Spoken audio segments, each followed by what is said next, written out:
Mobile charging پر لگا کر نرمین اپنے نوٹس بنانے میں مگن تھی۔ جب اس کی ماما کمرے میں داخل ہوئی، نرمین نیچے کارپیٹ پر بیٹھی اپنے ارد کی کتابیں پھیلائے دنیا جہاں سے بے خبر تھی۔ جب مسز احمد کی بات پر چونکہ ہم نے فیصلہ کیا ہے کہ تمہاری شادی اب کر دی جائے تاکہ ہم بھی اپنی ذمہ داری سے فارغ ہو جائیں، ہم نے تمہارے رشتہ طے کر دیا۔ اتنا کہنا تھا کہ نرمین نے ماں کی طرف حیرانگی سے دیکھا اور کہا، کس سے؟ تمہارے بابا کے دوست کی بیٹے سے۔ یہ کہہ کر مسز احمد نے نرمین کے تاثرات نوٹ کیے۔ مگر ماما، آپ لوگوں نے مجھے کہا تھا کہ حنین کو آخری موقع دیں گے۔ وہ اب روحان سی ہو گئی تھی۔ ہاں، مگر میرا اور تمہارے بابا کا خیال ہے کہ وہ تمہارے ساتھ سیریس نہیں ہے اور ہم اس کی وجہ سے تمہیں گھر نہیں بٹھا سکتے۔ سمجھی؟ اب تم سارا دھیان اپنی پڑھائی پر دو اور اس کے بعد تمہاری شادی ہم مزید کچھ نہیں سنیں گے۔ مسز احمد نے قدرے غصے سے کہا اور روم سے جانے لگی، مگر پھر کسی خیال کے تحت رک کر نرمی سے مخاطب ہوئی۔ اگر تم چاہو تو اس لڑکی کو دیکھ سکتے ہو، میرے پاس تصویر ہے اس کی۔ دکھاؤں؟ نہیں، میں نے نہیں دیکھنی تصویر۔ جب سب کچھ آپ لوگوں نے فائنل کر دیا ہے تو میرے دیکھنے یا نہ دیکھنے سے کوئی فرق نہیں پڑتا، نرمی نے روٹھے ہوئے لہجے میں جواب دیا۔ مسز احمد کو یہی امید تھی۔ نرمی سے وہ مسکراہٹ دانتوں میں دبا کر کمرے سے باہر آ گئی۔ تھوڑی دیر رونے کے بعد نرمین کو حنین پر شدید غصہ آیا۔ اس نے حنین کو کال کرنے کے لیے فون چارجنگ سے اتارا تو وہاں حنین کا میسج جگمگا رہا تھا، when you free then call me please, I have an urgent work. جہنم میں جاؤ تم اور تمہارے ضروری کام۔ غصے میں نرمین نے فون کرنے کا ارادہ ترک کر دیا اور بیڈ پر اوندے منہ لیٹ گئی۔ اب اس کا پڑھنے کو بالکل دل نہیں کر رہا تھا۔ حنین کافی دیر نرمین کے جواب کا انتظار کرتا تھا۔ وہ اب کافی پریشان اور اداس ہو گیا تھا۔ آج سے پہلے کبھی نرمین نے ایسا نہیں کیا تھا کہ حنین کے میسج کا جواب نہ دے۔ وہ پرسوچ انداز میں یونی کی پارکنگ میں آ کر اپنی گاڑی تلاش کرنے لگا۔ جب اس کی نظر ڈاکٹر رائحہ پر پڑی، ایک دم اداسی غائب ہوگی۔ اس کی جگہ شرارت نے لے لی۔ حنین نے جیب سے موبائل نکال کر سب سے پہلے رائحہ کی تصویر کھینچی، پھر دوبیر کو تصویر کے ساتھ ہی میسیج سینڈ کیا، مسٹر دوبیر، آپ آج مجھے شاپنگ کروا رہے ہیں؟ اگر نہیں تو آج تمہاری سٹائلوں کی میرے ہاتھوں ہے نہیں۔ میسیج سینڈ کر کے وہ رائحہ کی جانب بڑھ گیا۔ دوبیر اس وقت ایک میٹنگ میں تھا جب اس کا موبائل بیپ کیا۔ رائحہ پارکنگ ایریا میں کسی کا انتظار کرے جب اس کی نظر حنین پر پڑی۔ اس دن ہسپتال میں ہونے والی ساری گفتگو یاد آتے ہی چہرے پر ناگوار اثرات ظاہر ہوئے۔ یہ پاگل کہاں سے آ گیا؟ رائحہ اپنے آپ سے مخاطب ہوتے ہوئے بڑبڑائی۔ اتنے میں حنین اس کے قریب پہنچ گیا۔ Hello doctor رائحہ بوہاری۔ حنین نے چہرے پر بھرپور مسکراہٹ سجائی، رائحہ کو مخاطب کیا۔ رائحہ اس کے انداز پر کچھ پریشان ہو گئی۔ یہ بندہ کچھ گڑبڑ ہے، اس نے دل میں اقرار کیا اور بامشکل مسکرا کر جواب دیا۔ حنین اب بالکل رائحہ کے مد مقابلہ انداز ایسا تھا جیسے برسوں سے جانتا ہوں آپ پارکنگ میں گاڑیوں کے ایکس رے کر رہی ہیں یا کسی کا انتظار۔ اپنی گول مٹول آنکھوں سے اس نے ایک نظر پارکنگ میں کھڑی گاڑیوں پر ڈالی، دوسری رائحہ پر۔ حنین کی نظر سے رائحہ کافی کنفیوز ہو گئی تھی، مگر گاڑیوں کے بارے میں سن کر چہک اٹھی۔ یہ اس کا پسندیدہ ٹاپک تھا۔ جی بس گاڑیوں کو ہی دیکھ رہی ہوں، رائحہ نے جواب دیا۔ مجھے بھی گاڑیاں پسند ہیں، سوچتا ہوں ایک شو روم کھولوں۔ حنین نے ہوا میں تیر چلا جو بالکل نشانے پر لگا۔ سچی؟ رائحہ نے پرجوش ہو کر جواب دیا۔ مجھے؟ اس نے آنکھیں گھما کر جواب دیا۔ میں بھی شو روم کھولنا چاہتی ہوں، مگر رائحہ نے اپنی خواہش بیان کرتے ہوئے حسرت سے حنین کو دیکھا۔ گڈ، حنین نے تعریفی انداز میں کہا، اگر آپ دلچسپی رکھتی ہیں اور شو روم جوائن کرنا چاہتی ہیں تو ہم دونوں پارٹنر بن سکتے ہیں۔ میں پیسہ لگاؤں گا اور آپ اپنا دماغ۔ مگر یہ کہتے ہوئے اس نے رائحہ کو دیکھا۔ مگر کیا؟ رائحہ نے فوراً سوال کیا۔ مجھے کیسے پتہ چلے گا کہ آپ گاڑیوں کے بارے میں ایک اچھی انفارمیشن رکھتی ہیں؟ حنین نے اسے چیلنج کرتے ہوئے کہا، اور جواب وہ ملا جو وہ چاہتا تھا۔ آپ مجھ سے اسی وقت پارکنگ میں کھڑی کسی بھی گاڑی کے بارے میں پوچھ سکتے ہیں۔ رائحہ نے پر اعتماد لہجے میں جواب دیا، ٹھیک ہے پھر ایک گیم کھیلتے ہیں۔ میں جس گاڑی پر ہاتھ رکھوں گا آپ مجھے اس کے بارے میں تفصیل دیں گی۔ اگر آپ نے درست انفارمیشن دی تو آپ جیتی، ورنہ میں۔ حنین نے کندھے اچکائے۔ اتنی دیر میں پارکنگ میں لڑکے اور لڑکیوں کی کافی رش لگ گئی، کیونکہ چھٹی ٹائم تھا۔ ویسے بھی جہاں حنین کھڑا ہوتا وہاں رش لگ ہی جاتا۔ اسٹوڈنٹ کو معلوم ہوتا تھا کہ یہ کوئی نہ کوئی تماشا کرنے والا ہے۔ ابھی بھی یہی ہو رہا تھا۔ رائحہ نے ایک نظر ارد گرد دیکھا، حنین کی طرف دیکھ کر ہاں میں سر ہلا دیا۔ حنین رائحہ کو لے کر گاڑی کے پاس رکا اور بونٹ پر ہاتھ مار کر بیٹھ گیا۔ اس کے بارے میں بتائیے۔ حنین کے چہرے پر پر اصرار مسکراہٹ تھی جو رائحہ کو عجیب لگ رہی تھی، پر عجیب کیا تھا یہ سمجھ سے باہر تھا۔ حنین سے نظریں ہٹا کر جو اس وقت موبائل پر مصروف تھا، رائحہ نے گاڑی کو غور سے دیکھا۔ جبکہ حنین نے دوسرا میسج دوبیر کو کیا، جانی بات کچھ یوں ہے کہ تیری اسٹائل اور میرے بچھائے ہوئے جال میں پھنس گئی ہے، ابھی تیرے پاس ٹائم ہے میرے ساتھ شاپنگ کے لیے ہمیں بھر دے ورنہ میں اس کے ساتھ ڈیٹ مارنے لگا ہوں۔ دوبیر اور زریاب دونوں اس وقت میٹنگ روم میں تھے۔ دوسری دفعہ پھر میسج ٹون بجی۔ زریاب نے دوبیر کو موبائل چیک کرنے کا اشارہ کیا لیکن دوبیر نے کوئی توجہ نہیں تھی۔ دوبیر میسج کم ہی بڑھتا تھا کیونکہ وہ کسی کو میسج نہیں کرتا تھا، اس لیے زیادہ تو کمپنی والوں کے پروموشن میسیجز یا حنین کے میسیجز ہوتے جس سے وہ بعد میں فرصت سے پا لیتا تھا۔ جبکہ زریاب ضرور میسج چیک کرتا کیونکہ اسے امید رہتی تھی کہ شاید کسی دن مانور جواب دے دے۔ میسج کر کے حنین نے موبائل جیب میں ڈالا اور چھلانگ مار کر بونٹ سے اتر گیا۔ جی ڈاکٹر صاحبہ، معائنہ ہو گیا؟ جی پوچھیے، جو کچھ پوچھنا چاہتے ہیں، رائحہ نے جواب دیا۔ آپ میرے صرف ایک سوال کا جواب دیں گی، ہاں میں یا نہ میں؟ حنین نے شہادت کی انگلی رائحہ کی طرف کھڑی کرتے ہوئے کہا۔ بس، رائحہ نے پورے اعتماد لہجے میں جواب دیا، جیسے اس کے لیے یہ کوئی مسئلہ نہ ہو۔ جی بس ایک سوال، کیونکہ نہ آپ پاس زیادہ وقت ہے نہ میرے پاس۔ حنین نے دونوں ہاتھ پینٹ کی جیب میں ڈالتے ہوئے پوچھا۔ رائحہ نے کہا، یہ گاڑی سپورٹ کار ہے یا نہیں؟ آپ کی بار حنین کے چہرے پر فاتحانہ مسکراہٹ تھی۔ یہ کیا بات ہوئی؟ رائحہ سچ مچ پریشان ہو گئی تھی، اسے ایسے کسی سوال کی امید نہیں تھی۔ بات دراصل یہ تھی کہ گاڑی عام تھی مگر اس کے پارٹس تبدیل کر کے سپورٹ کار کی شکل دے دی گئی تھی۔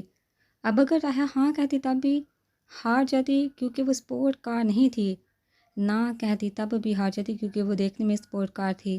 رائحہ کا خیال تھا کہ حنین گاڑی کے ماڈل، پارٹس اور قیمت کے بارے میں پوچھے گا، مگر یہاں تو صورتحال ہی کچھ اور تھی۔ رائحہ کو اس قسم کی سچویشن کا پہلی دفعہ سامنا تھا، سارا نالج دڑے کا درا رہ گیا تھا۔ اس نے بے چارگی سے حنین کو دیکھا جو اس سے ہی دیکھ کر مسکرا رہا تھا۔ Okay I am loser. Raiha نے ہاتھ کھڑے کی جس پر حنین ہنس پڑا۔ اب آپ کو مجھے ٹریٹ دینی پڑے گی، زیادہ دور نہیں جانا، یہ جو سامنے فاسٹ فوڈ ہے یہی سے شاورما کھلا دے۔ ٹھیک ہے چلیے، رائحہ نے کہا، مگر جھٹکا رائحہ کو تب لگا جب حنین نے اسی گاڑی کا فرنٹ ڈور کھول کر رائحہ کو بیٹھنے کا اشارہ کیا اور خود ڈرائیونگ سیٹ پر بیٹھ کر گاڑی سٹارٹ کرنے لگا۔ یہ چیٹنگ ہے، رائحہ نے بیٹھتے ہوئے کہا۔ حنین نے مسکرا کر دیکھا، گاڑی چلانے لگا۔ جب گاڑی آپ کی اپنی تھی تو مجھ سے اس کے بارے میں پوچھنے کا مطلب آپ تو پہلے سے ہی اس کے بارے میں جانتے تھے پھر؟ رائحہ نے الجھتے ہوئے کہا، ڈاکٹر صاحبہ باقی باتیں اندر چل کر کرتے ہیں، ریسٹورنٹ آ گیا ہے۔ پھر دونوں آگے پیچھے اندر داخل ہوئے۔ حنین نے رائحہ کو ایک طرف بیٹھنے کا اشارہ کیا جبکہ خود کاؤنٹر سے شاورما اور ڈرنک لے کر آئے۔ جی اب بتائیے کیا پوچھنا چاہتی ہیں؟ حنین نے ڈرنک اور شاورما رائحہ کو دیتے ہوئے کہا۔ وہ اپنی دونوں کوہنیوں کو ٹیبل پر رکھ کر رائحہ سے مخاطب تھا، یہ جو گاڑی آپ کی ہے خاصی عجیب و غریب ہے۔ رائحہ نے ناچ چڑھاتے ہوئے کہا، جی بالکل، میری ہر چیز ہی عجیب ہے، گاڑی، محبوبہ اور دوست۔ حنین نے ابھی اتنا ہی کہا تھا کہ رائحہ بول پڑی، اور آپ خود بھی یہ بات سن کر حنین نے کہا لگا، کافی ذہین ہے، میں آپ سے متاثر ہوئی۔ رائحہ نے شاورما کھاتے ہوئے کہا، شکریہ، مگر ایسی بھی کوئی بات نہیں، ایک دنیا آپ سے بھی متاثر ہے، حنین نے جواب دیا۔ ذہن میں دوبیر کا چہرہ آیا، مطلب؟ رائحہ نے پوچھا۔ کچھ نہیں، بس ہر انسان میں اللہ نے ایک ایسی صفت رکھی ہوتی ہے جو اسے دوسروں سے ممتاز کرتی ہے۔ حنین نے وضاحت دی، پھر تو آپ میں صفات ہوئی۔ رائحہ نے شاورما ختم کرتے ہوئے ٹشو سے ہاتھ صاف کیے۔ نہیں ایسی بھی کوئی بات نہیں، حنین نے جواب دیتے ہوئے کہا۔ فرینڈز، رائحہ کو حنین کافی دلچسپ لگا۔ Okay friends.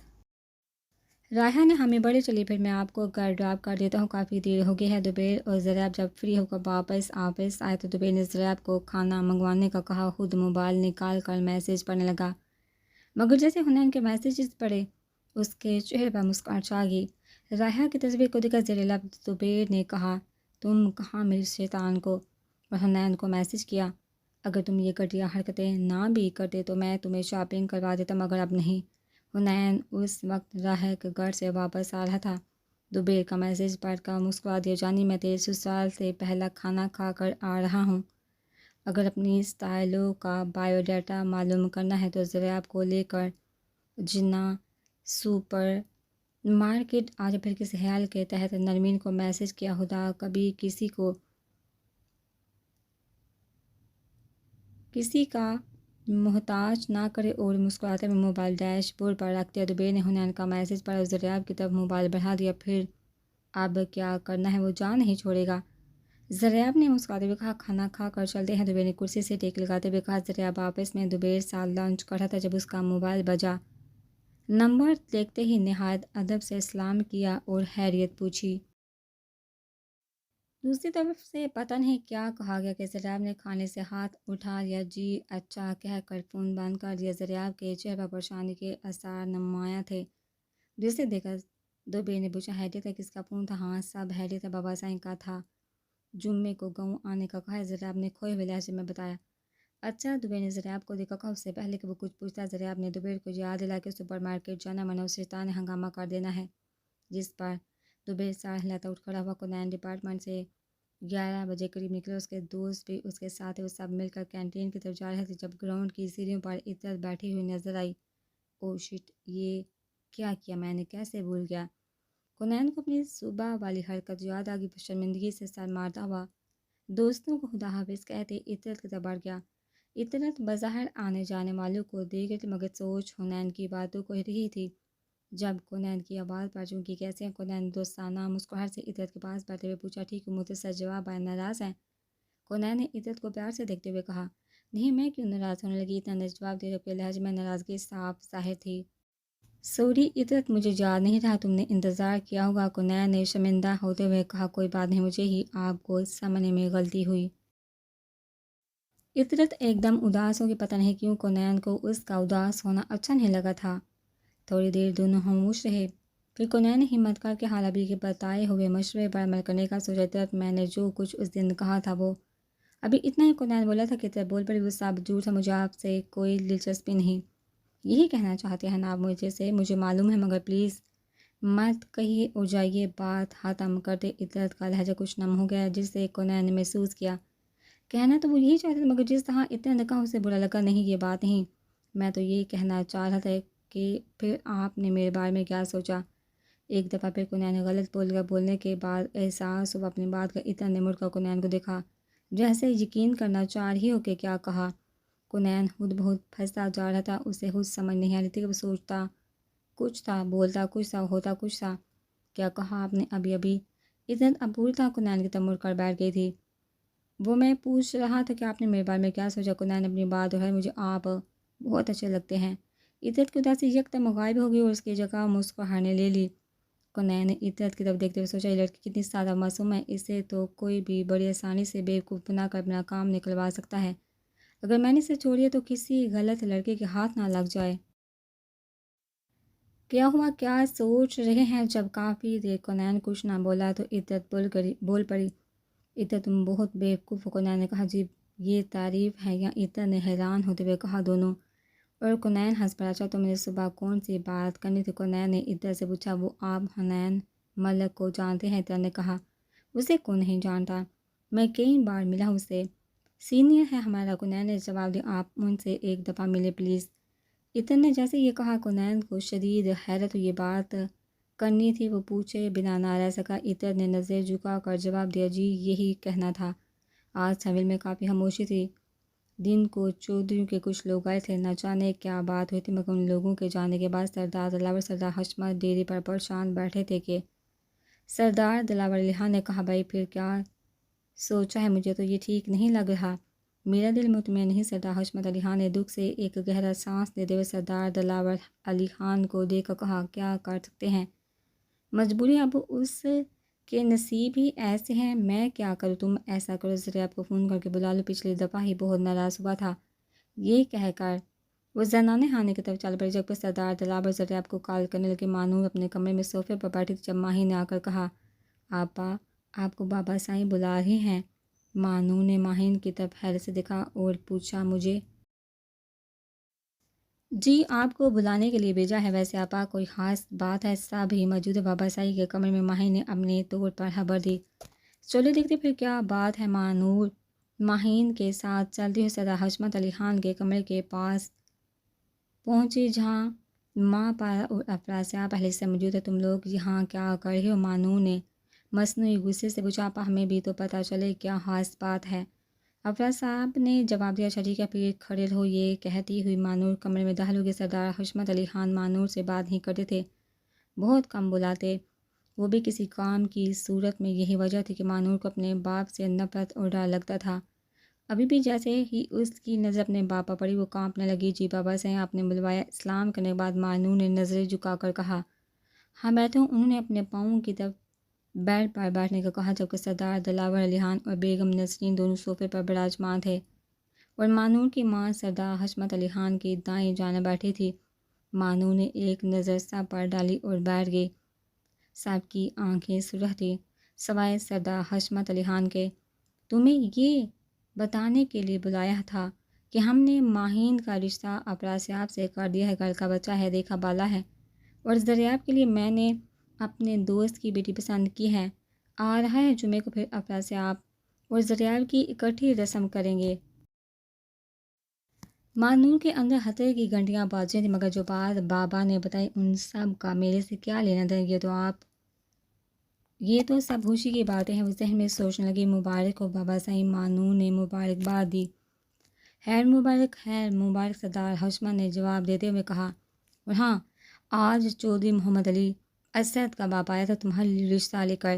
مانور کو اپنا سانس رکتا ہوا محسوس ہوا۔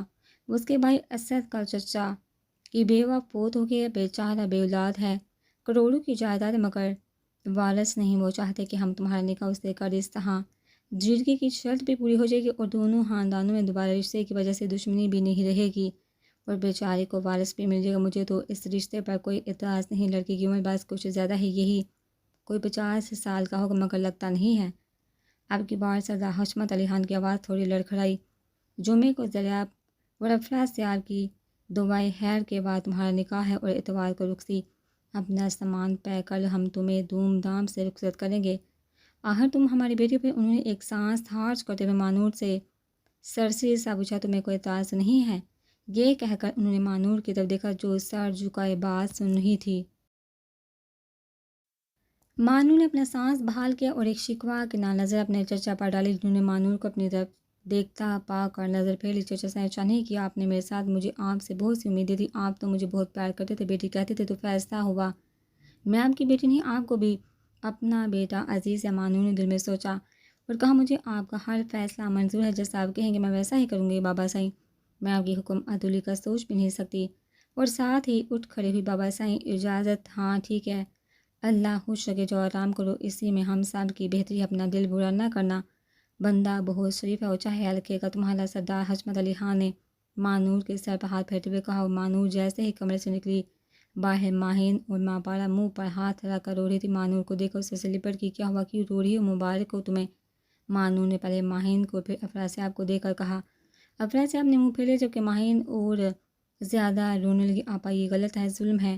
ماہین نے روتے ہوئے کہا، اچھا چپ کرو، کچھ نہیں ہوا، میں ہوش ہوں، تم کیوں اداس ہو، چلو ہٹو، مجھے جانے دو۔ مانور دونوں کو خود سے الگ کرتے اپنے کمرے میں آ گئی۔ اس سے رونا نہیں آ رہا تھا، نہ ہی غصہ آ رہا تھا، عجیب سی حالت تھی۔ وہ بیڈ پر بیٹھ گئی اور سوچنے لگی، یہ میرے اپنے ماں باپ ہیں، اور آنکھوں کے پورے بھیگنے لگے۔